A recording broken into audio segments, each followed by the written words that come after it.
Welcome to our makeshift kitchen here at North Carolina A&T State University, where cooking is made easy. You can make your own burrito bowl at home using just sweet potatoes, black beans, and whatever toppings you like.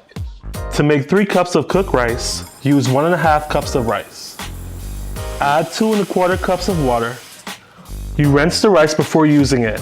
Rinse it about 3 times. And then you strain it. You can use a strainer if you want, but I just usually use mine. Microwave your rice for 10 minutes on high, uncovered, and then medium-low for 15 minutes. Be sure not to stir your rice at any time during this process. While the rice is cooking, let's work on the topping.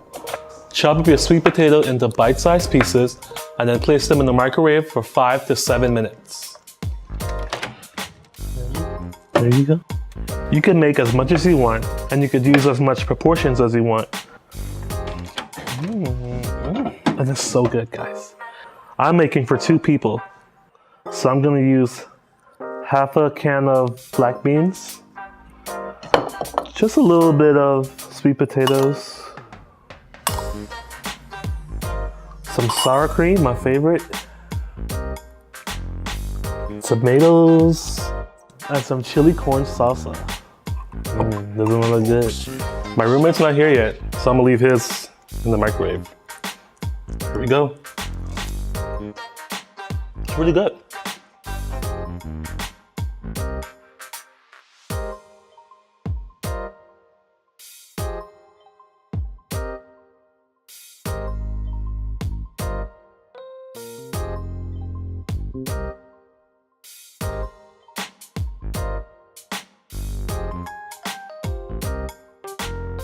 Mm-hmm.